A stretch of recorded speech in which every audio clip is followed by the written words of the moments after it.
What's up, Point? Pastor Matt here with your Point Leftovers. Now, it's been a long time since we've done Point Leftovers, so I'll let you know what those are really quick. Point Leftovers are the leftover questions from Sunday. You guys know we text in questions every single Sunday at the Point. Sometimes we get more questions than we can deal with on a Sunday, or we just need a little more time to wrestle with your question before we just throw out a response. So we created Point Leftovers. And this week, we've got a little bit of both. We have two questions that are left over from Sunday, and I think I'm going to title this one Pot and the Doxology, because here are the questions that came in. First question, Point Teaching. What do you think God thinks of weed? Great question. And then our second question is going to be this. Point Teaching. We didn't cover the doxology of the Lord's Prayer. Do you have any quick comments about it? So those are two great questions. And so I'm going to deal with the question that I know you're most interested in and you're tuning in on, the doxology. That's right. I know it's not the one you tuned in for necessarily, but I'm going to answer that one first and you'll stick around for the second one. So the doxology, really quick, a doxology is just like a hymn of praise, oftentimes using the name of the Trinity. Now there's doxology at the end of the Lord's Prayer. If you grew up in traditional churches, like I did, I grew up in a traditional church, and at the end of the Lord's Prayer, we would always say, "For thine is the kingdom and the power and the glory forever and ever. Amen." And that's how we would always cap off the Lord's Prayer. Now, you don't read that when you read it in the Gospel of Matthew. In the Gospel of Matthew, it ends with, "Do not lead us into temptation." And so what in the world has that part been added for? Well, in the early translations of the Bible, and when I say early translations, I'm not talking about the Greek. I'm talking about like Tyndale's 1534 version of the Bible and the King James 1611 version of the Bible, and also Martin Luther's translation into German. Those versions of the Bible, they had the doxology because they were working on Greek texts that had that ending. Well, the Bible, if you didn't know this, is one of the most recognized, historically accurate documents anywhere. There is no historical ancient document that has more backup and more ancient copies than the Bible does, especially when you're talking about how close to the original writing. And so we keep finding more and more of these documents, and they keep expanding just the accuracy of the Bible we do have, but they also help us tweak in some spots. And that was one of those spots where things were added a little bit, and that doesn't normally happen, but things were added, and so they took away that part because they realized in the earliest text that wasn't there. And usually when something like that gets added, it's just a faithful way of sharing this is what the church has been saying, and so let's add that to the words because this might have been what was said. But that doesn't happen as much as you would think for a document as big as the Bible and as widely spread as the Bible.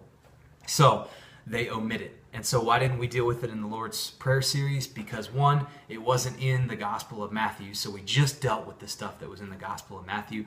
And two, we just didn't have time. So that's a great part of the prayer. It reminds you that, God's in control and God's kingdom will come and his will is going to be done. So it's a great way to cap it off, but it's not what they capped off with in the book of Matthew. So that's what we stuck with in the Lord's Prayer series. And so now the question I know you guys have been sticking around for.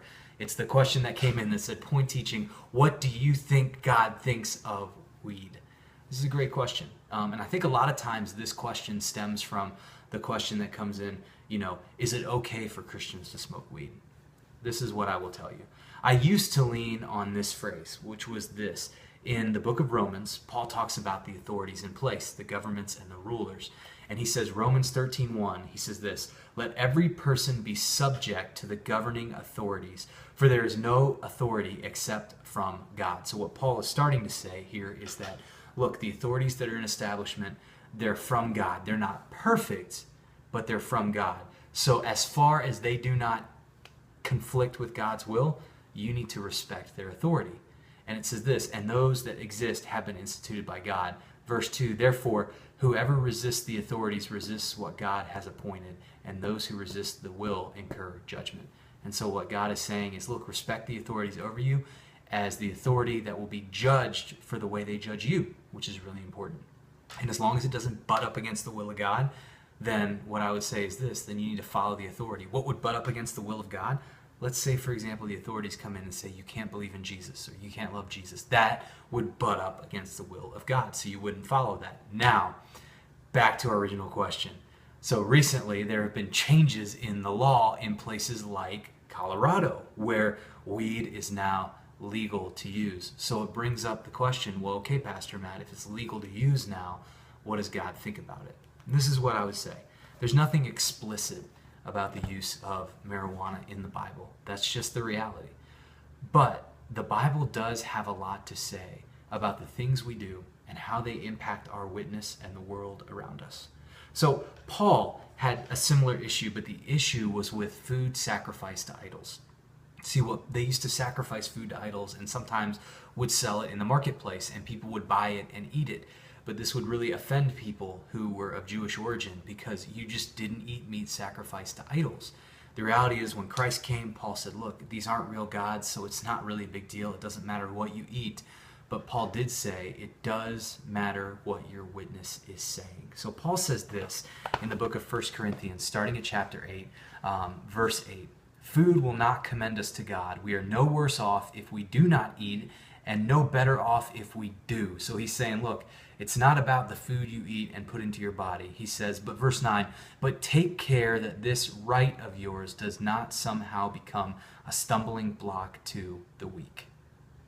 What Paul is saying there is really important, and it's really important for us to understand when we talk about the topic of really anything we do, but specifically this topic of marijuana. Look, how does your using a substance or not using a substance impact your witness for Christ? As I like to say, are you able to be a good reflection when you do that? See, if somebody sees you sitting there, even if it's legal, sitting there, and you're smoking weed, is it being a good witness? Is that something that's going to cause a stumbling block to them being able to get to know Jesus better? If it is, then right or wrong, it's not something you do. That's just what Paul's saying. He's saying, look, it would be the same if you were having a beer, and here in the South, that's kind of a big deal. And if that beer is going to cause an offense or a stumbling to somebody getting to connect with Jesus, then you shouldn't do it. You know, you may be over 21, you may not be drinking to the point where you're getting drunk, so it's not a big deal, but here's the reality. If it's going to stand in the way of somebody getting to know Jesus, it's a really big deal. So, to your question, what does God say about weed? I don't think he says it's right or he says it's wrong. I think first and foremost, he says you obey the laws of the land, and if it's wrong in the laws of the land, then you obey those laws. But secondly, and most importantly, he says, ask yourself this question: how does it impact my witness? Am I able to be a good reflection while I'm doing this? And the only way you can know that is by people seeing your witness. And so in our day and age, it's really controversial. Me, personally, I just completely and totally avoid it. Never done it, don't plan on doing it, even if it's legal. And the reason for that is this: I don't want it to hurt my witness, because that's the ultimate and most important thing. Right or wrong, how does it impact the reflection you are of Jesus? Hey, you guys, those were some great questions you texted in. And so I'm looking forward to seeing you this Sunday for our new series, Who Do You Think You Are?, where we go through the book of Ephesians. We'll meet at 9:30, 10:45 a.m. at the Regal Cinema in Westtown Mall. You guys can come out, and of course, you can text in your questions each and every Sunday. You guys have a great week. Looking forward to seeing you this Sunday at The Point.